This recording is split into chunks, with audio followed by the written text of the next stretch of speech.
You guys, Ja Morant just won Most Improved Player of the Year, which was a very well-deserving award. This season, Ja averaged 27, 5, and 6, which is a huge improvement from last season. Because where he was last season, and a lot of people might remember this, he was averaging 19, 7, and 4. So that is a huge points per game increase. In fact, he's averaging 8 more points per game than he was last season. And a lot of people have been talking about Ja Morant winning the NBA MVP award and some other stuff. And of course he won't because he's not in the top 3 running, but I definitely think he should have won MVP in my opinion. But Ja Morant has actually been playing terrible in this series versus the Minnesota Timberwolves. And Ja Morant had a quote where he said, "I'm just not Ja Morant right now." Sure, in game 1 he dropped a great 32 points, but the rest of the series, like he said, was very lackluster. And like he said, he was not Ja Morant in 3 games straight. In Game 2, he put up just 23 points. In Game 3, he only put up 16. In Game 4, he only had 11 points. And then came Game 5, where he had 30 points, but we'll get to that later. So for a player that just won Most Improved Player of the Year and a guy who is the 9th highest scorer in the league according to points per game, those are not good numbers, especially considering he's averaged north of 25 points a game in the regular season. In the first playoff series of Ja's career versus the Utah Jazz, he actually had a spectacular series. In that series, he averaged 30 points, 8 assists, and 4 rebounds, despite the Grizzlies losing it 5 games. But in this instance, Ja Morant and the Grizzlies should not be struggling at all, considering that he and his team have a much better supporting cast than the Minnesota Timberwolves do.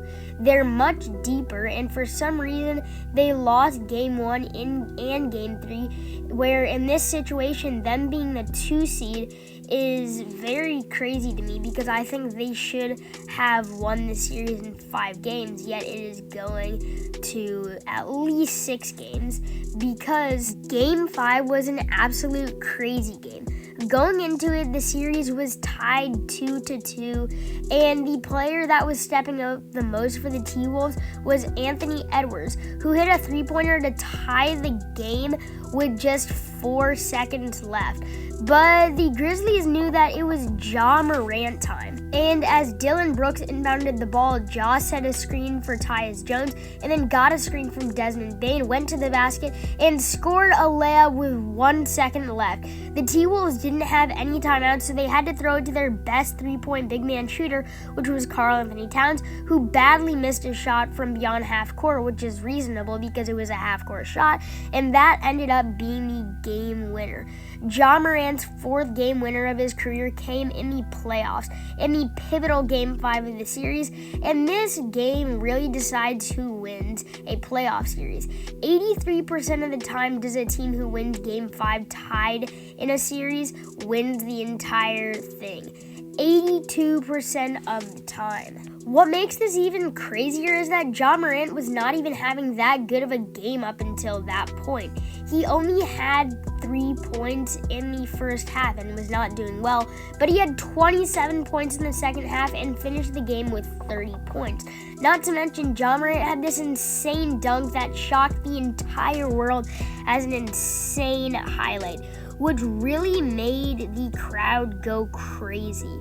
The Memphis Grizzlies are a team that are different from the grit and grind era, but are just as good or even better and succeed in their own way. This Memphis Grizzlies version of their team is absolutely incredible, and I definitely think that this squad can go to the finals.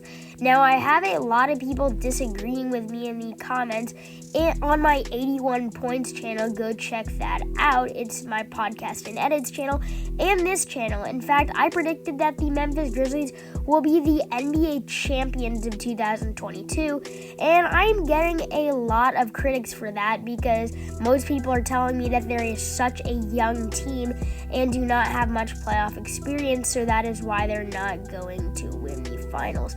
But in my opinion, this team has so much depth when it comes to their roster construction. Ja Morant off the top of my head. You got Desmond Bane, who's been an absolute diamond in the rough this year. Tyus Jones, who's led the league in turnover to assist ratio for like 5 straight years. You got Jaren Jackson Jr., who spreads the floor nicely. And you've also got Steven Adams, who is injured in this series, so he can't play, but is a pivotal role for the Memphis Grizzlies and might come back later in the playoffs. You've also got a lot of other guys who know their roles, like slow-mo Kyle Anderson, and a lot of personalities that can get the job done.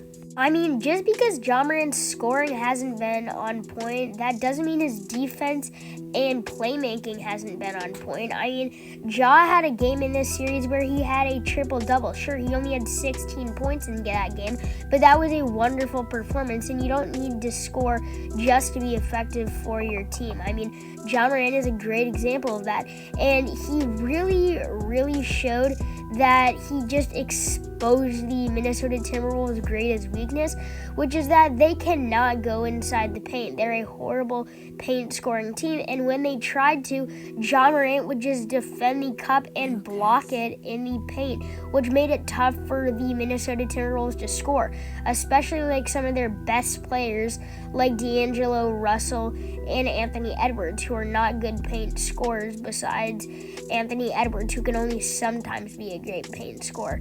And that is how Ja Morant made the Memphis Grizzlies win against the Minnesota Timberwolves, because of the Minnesota Timberwolves' biggest weakness that he exposed. Anyway, thank you guys for watching. Click subscribe, turn notifications on, like, share, comment, all the good stuff. And as always, I'm your boy Hyper Basketball, and we're out.